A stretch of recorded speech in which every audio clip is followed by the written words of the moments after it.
So the BLM protests last year have seemingly unleashed a massive wave of celebrity activism using their social media profiles like Instagram or Twitter to share important messages about causes they seemingly care about, right? And I am always pretty suspect of a lot of these celebrities doing things like this, and a lot of them are very, very selective. But what I want to talk about today is SOS Nicaragua and SOS Cuba. So SOS Nicaragua you might not have even heard of. It's a pretty new one because the creator of Riverdale's father has been arrested in Nicaragua by the current government. And obviously the SOS Cuba one was in response to protests in Cuba this year. So today I want to talk about how actors and people in Hollywood are often, I guess, carrying water for US imperialism. And they're not necessarily bad people for doing this. They're not even necessarily championing bad causes, but they're either being used by US imperialism or, with the Cuba example specifically, they're directly promoting US imperialism and basically ignoring important context. Because with Americans specifically, when it comes to Latin America, most of them don't know anything about what America has done to countries like Nicaragua and Cuba, and they just see it through the lens of, well, they're protesting a government who I think is bad, so therefore the protests must be good, and I must support that, without actually delving into the historic issues or how the US has actually caused chaos in these countries and is responsible for the situations in these countries today. So I'm going to plug my social medias and Patreon for about a minute, so skip that if you're not interested. Before we get any further, a lot of my work on this channel is demonetized because when you're covering more serious, sometimes edgier topics, YouTube doesn't like this. So if you've ever enjoyed my work, please consider becoming a patron. And you don't have to pledge a crazy amount. I want to build up my Patreon based on as many people as possible pledging little amounts like $1 or $2. So if you feel like I have ever brought anything that's worthwhile into your life and my content, please really consider becoming a patron to help me continue to do this regardless of if YouTube monetize or not most of my videos in a given month. Also, if you want to join our communities, come check out our Discord and my subreddit. Those links in the description.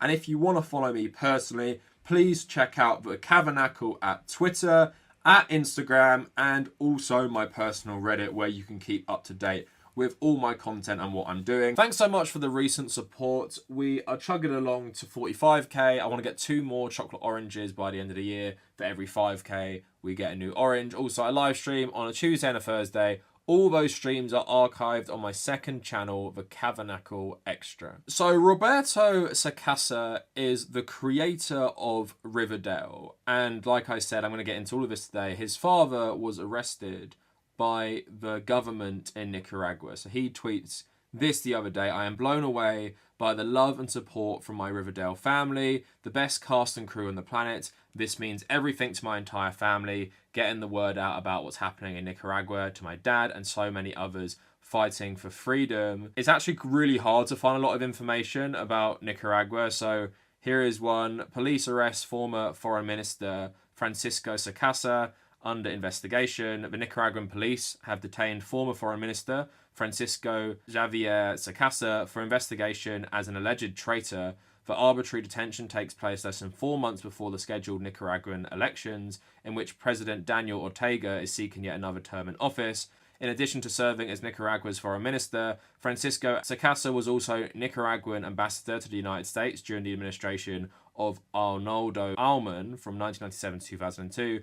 The police declaration stated he was under arrest for carrying out actions that undermine independence, sovereignty, and self-determination, and encouraging foreign interference in internal affairs, among other crimes harmful to the nation's supreme interests. Sacasa was detained while returning to Managua in his vehicle after Nicaraguan immigration impeded his exit to Costa Rica. Families say the reason for him being blocked by immigration officials is unknown. Former Nicaraguan minister and diplomat also worked for the World Bank and had been jailed and sentenced once before in August 2020. Sacasa believes this is reprisal for his opinions against the Ortega Murillo regime. So I'm going to get back to the situation in Nicaragua later, talk about Ortega, the history of Nicaragua. I also want to talk about who this guy worked for, because a lot of the stuff is in Spanish and very hard to translate, but I found out about the administration that Sacasa's dad worked for. Not saying I'm justifying him getting arrested, but he is part of like a very dubious regime himself who actually went on to ally themselves with Ortega. So KJ Apa, the star of Riverdale, who plays Archie,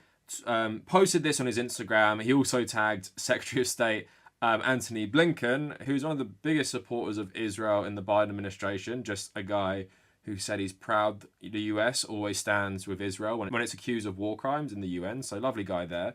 But I'm going to play you this video. It's a bit cringe, but let's get into it. My name's KJ Apa. We're here on the set of Riverdale.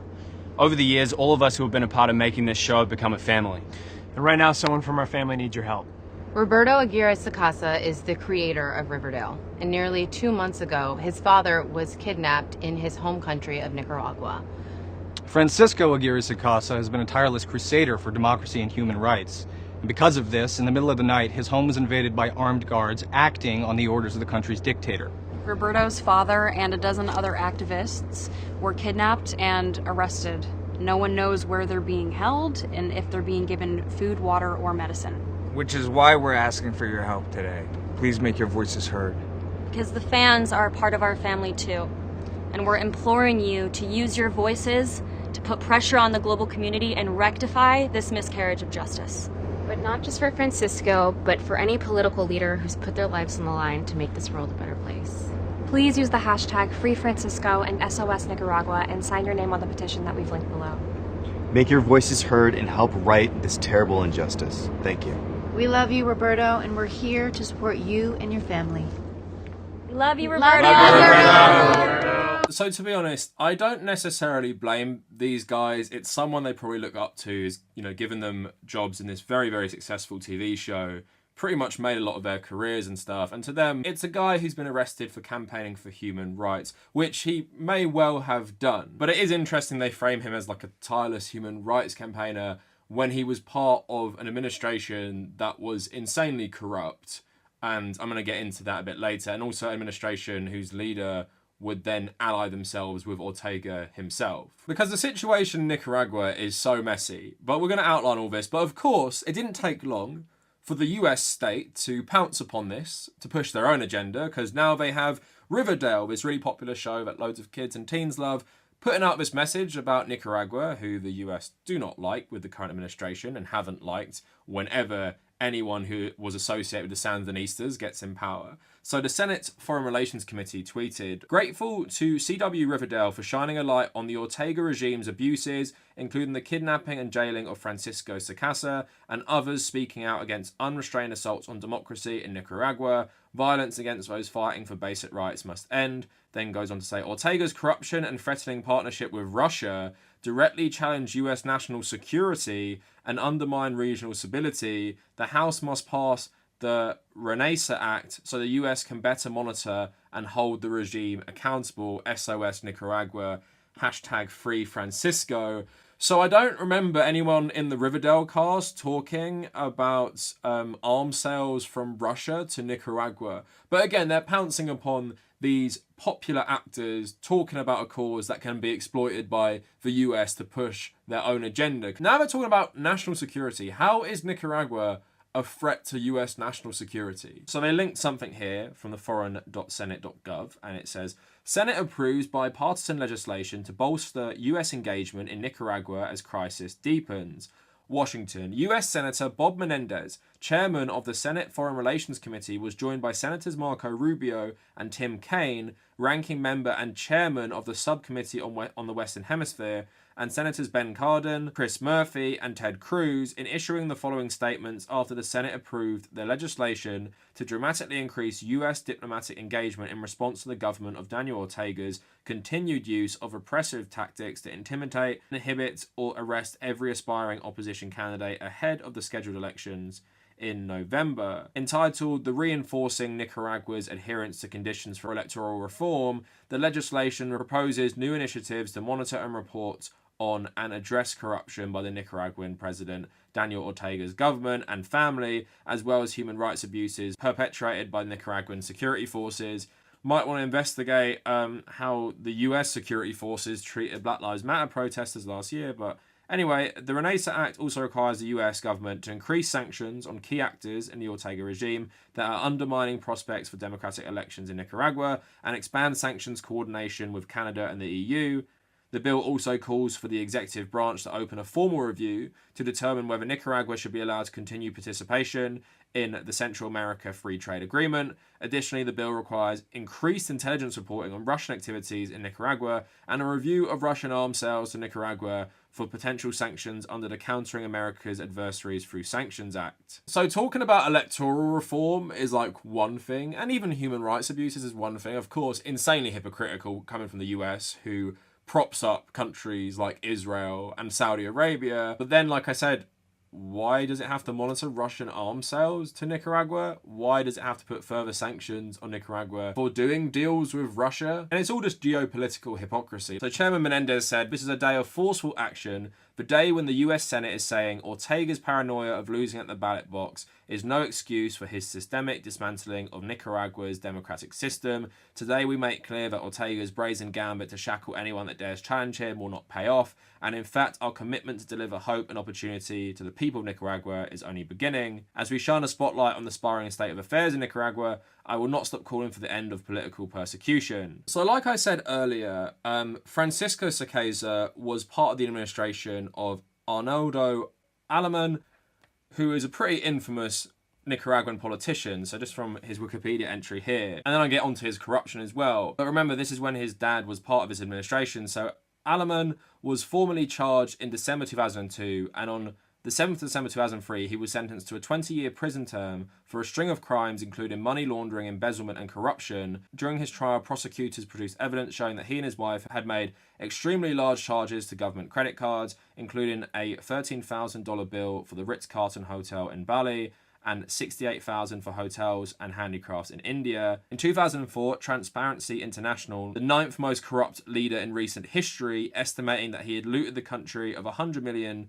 in state funds to Panamanian bank accounts controlled by him and his family, and then funneled some of the money to his party's candidates' affiliates. He also developed a strategic alliance with Daniel Ortega after his presidency to rule without effective opposition by offering employment in public offices and other privileges to key members of the Sandinista party in order to stabilize the country. And then, of course, a result of this, in 2009, Nicaraguan Supreme Court Justice and Chief Justice Manuel Martinez overturned his 20-year corruption sentence. So it's pretty clear he got out of his corruption charges because he made a deal with Ortega. But again, Sicko was part of this administration led by this guy, a guy who was charged for corruption, and he was, the ambassador to the US, and he was also the foreign minister. So he's, a pretty big deal in this government. Now, this guy hasn't stayed out of the news because US put sanctions on this guy as well. The US State Department put former Nicaraguan President Aleman on a list of corrupt foreign officials Monday, barring him from entering the US. So just maybe understand why the State Department like this guy, the creator of Riverdale's dad. He worked for the World Bank, which with the IMF is instrumental in privatizing global economies, mainly for the benefit of the US. He also worked for an extremely corrupt president as well, so maybe he's not the tireless, fighter for human rights that we're led to believe. But again, it's someone's dad who seems like he was unfairly put in prison, but it may have just been reprisals for him being in a former government.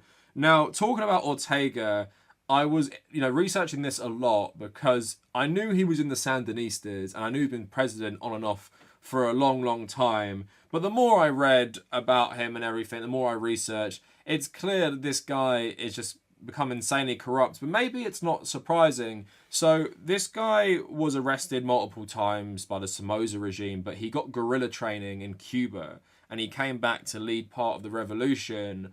But even then, as like a socialist and, part of the Sandinistas, what kind of set him apart from other people in the country is he was more pragmatic and he was willing to work with non-socialists, like Catholic people as well, and various different rebel factions who weren't socialists. So he really showed like a more pragmatic side, and a side where he was willing to actually work with different people to get Somoza and his regime out. And also what's different about Nicaragua, unlike somewhere like Cuba, it's never really been a one-party state. Even after the revolution, it's always been like a parliamentary system. But of course, I don't need to tell you how the US have always had an interest in undermining Nicaragua. You of course have American mercenaries like William Walker, who took power then, And then you obviously have General Sandino fighting the US Marine Corps in a guerrilla war.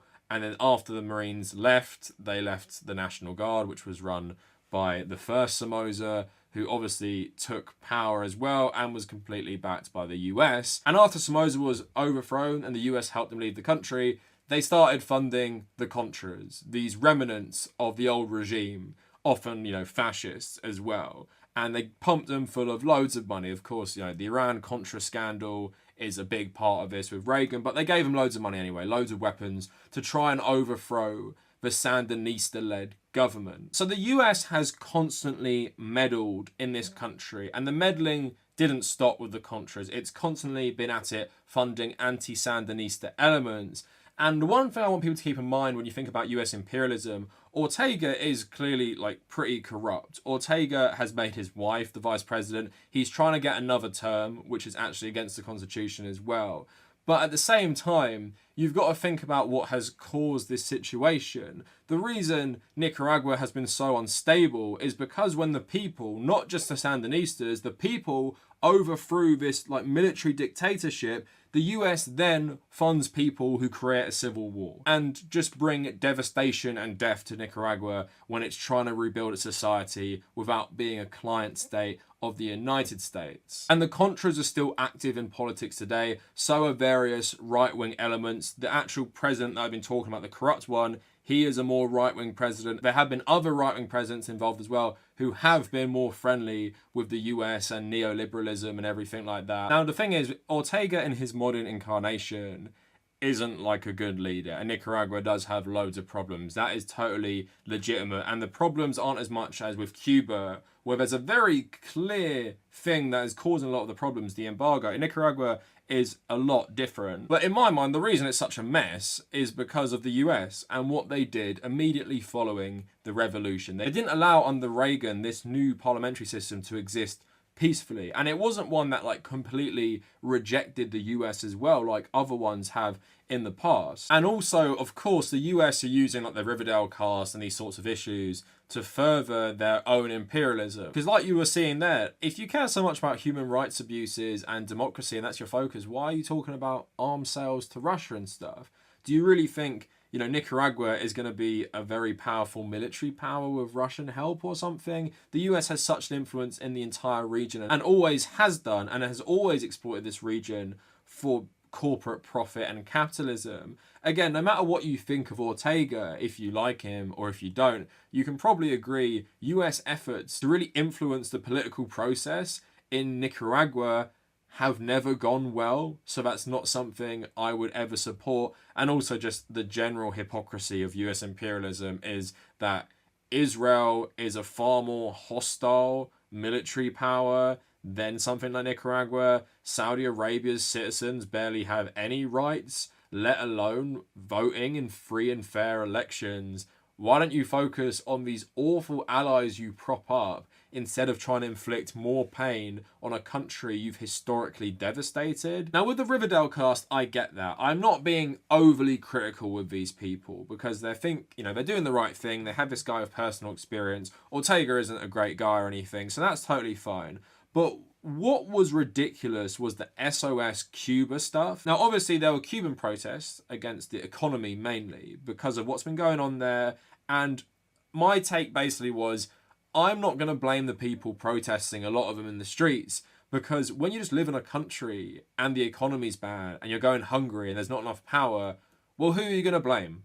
You're not going to blame a country you've never been to who's putting an embargo on you, sure, but then you're thinking, they're just using that as an excuse. Let's protest the government because it's their fault. And a lot of so-called liberal Latin American actors and people from Venezuela or Cuba, they are all pushing these myths to help US imperialism as well. According to SOS Cuba, this movement, these protests in Cuba weren't affected at all by the embargo. Nothing was exacerbated by the embargo. It's Cubans finally wanting freedom of speech or free and fair elections or human rights and stuff. It's simply these really condensed issues. So you can just absolve the US of all blame here. So Edgar Ramirez, who I like as an actor, I actually haven't followed him over this, he posted something, how to be an ally to the Cuban people, and it reads, learn about the situation, educate yourself on what is happening in Cuba, after 62 years, Cubans are not protesting because of the embargo, as some sources are reporting. They're protesting to obtain freedom from a government that has starved, killed, and censored them for 6 decades. So